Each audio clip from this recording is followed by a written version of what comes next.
Hi, I'm Dean from Maven BJJ, back with another helpful video on how to attack Armmate Alfred the dummy here. So, picking up from our last video, we are attacking someone from mount, where we are taking away his legs, we are sat on him, we're ready to mount a very nice submission, or go for another position, depending on what you want to do. So we've attacked the neck, we've attacked the arm with the shoulder lock.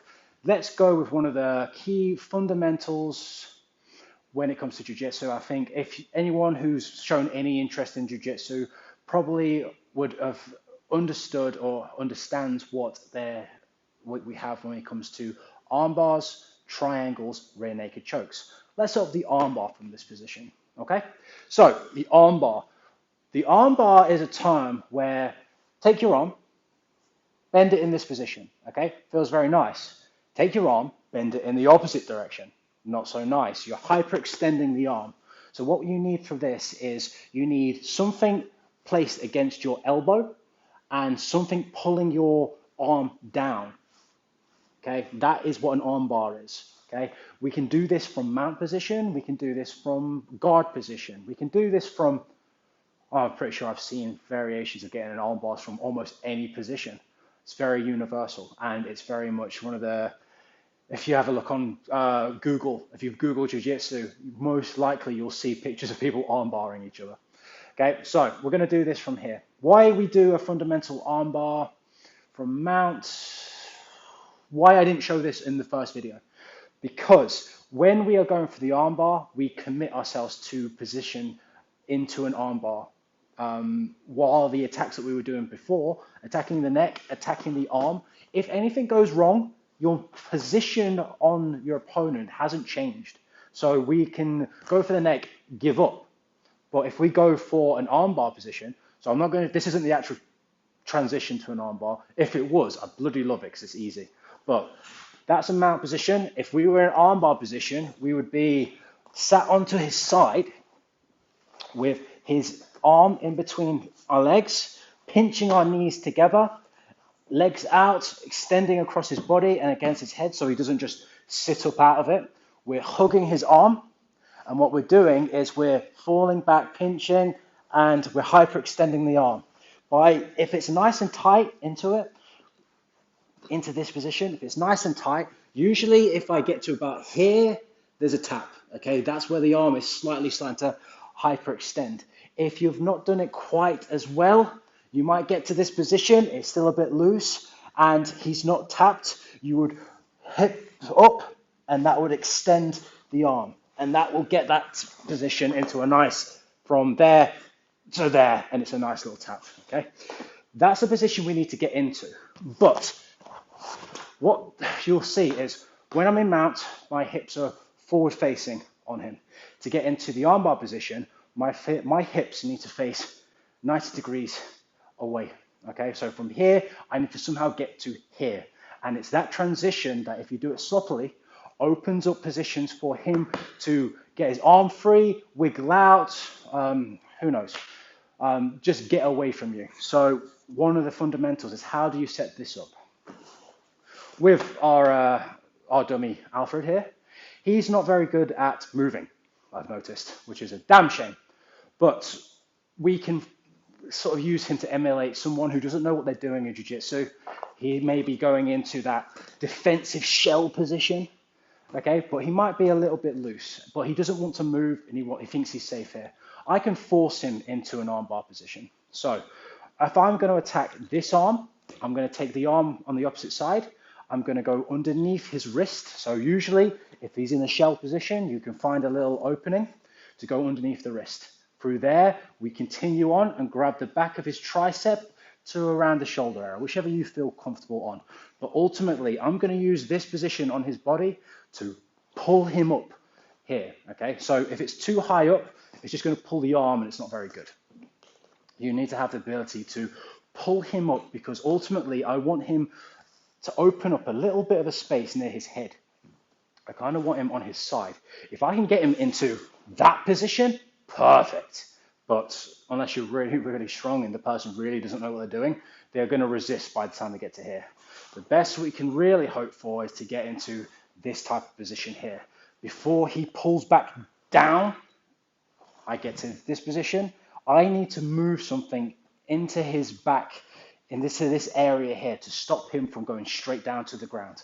From this, I'm going to use this leg and I'm going to bring it up and over. Okay? Oh, Dean, how are you going to do this? I'll tell you exactly how I'm going to do this. I'm going to pull this one over.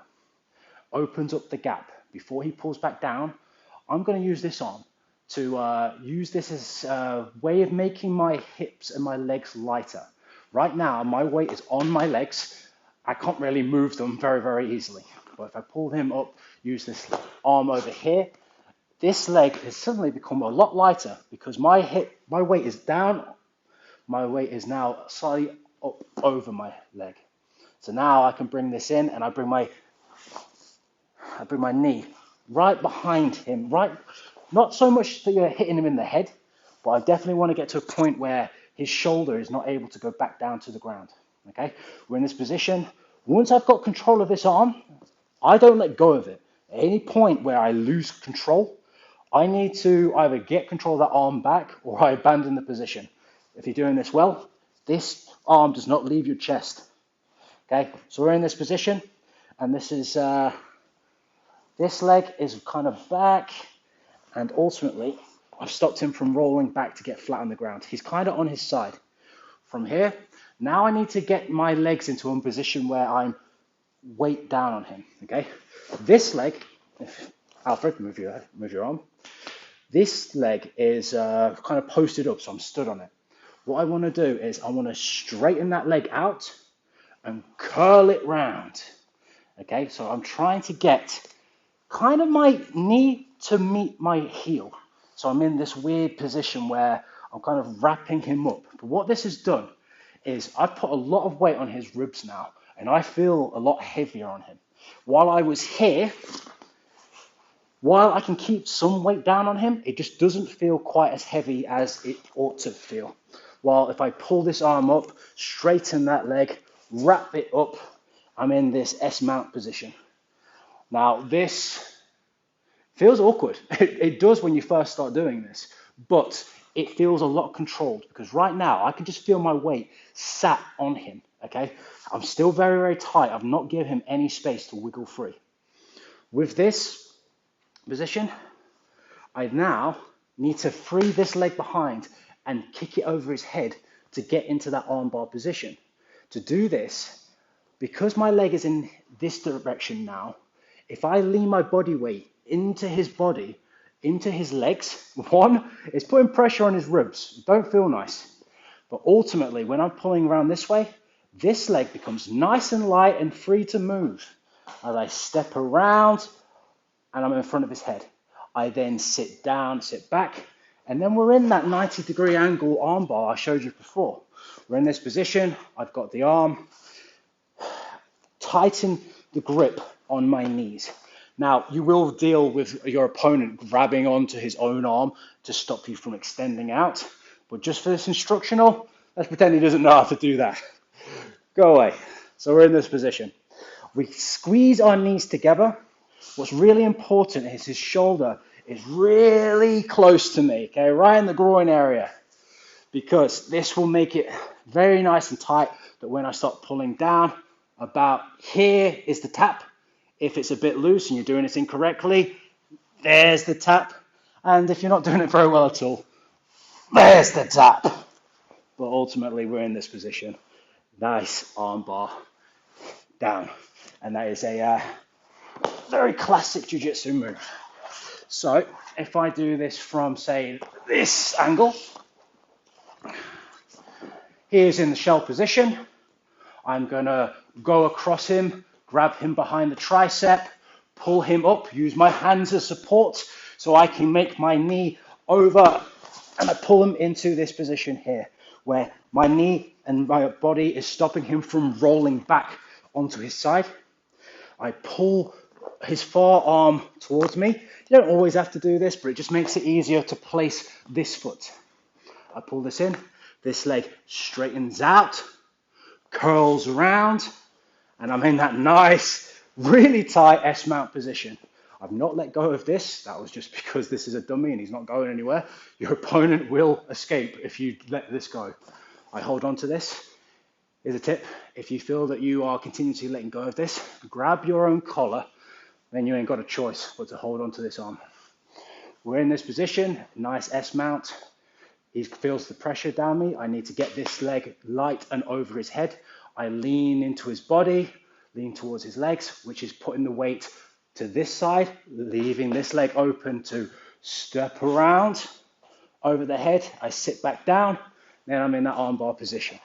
With this armbar position, my knees get nice and tight together. No one likes loose legs. Nice and tight. I grab hold, I fall down, and as I go, that's a tap.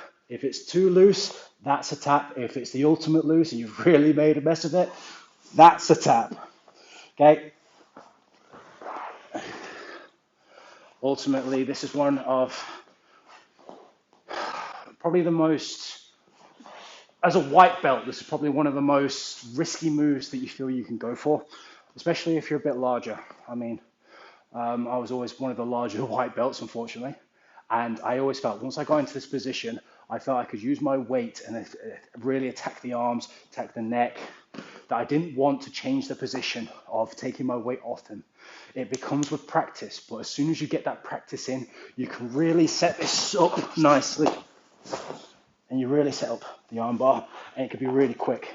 However, that mount to S mount into the arm bar takes repetition. If you've got a dummy, if you've got training partners that you can train with after lockdown, obviously, social distancing and all that, then I recommend you need to get into the habit where coming into this position, to this position, to this position, into this position is as smooth as possible. Right, check me out on Maven BJJ if you want to come and try one of my beginners classes, or come and check out the classes of our instructors. Have a good week, guys.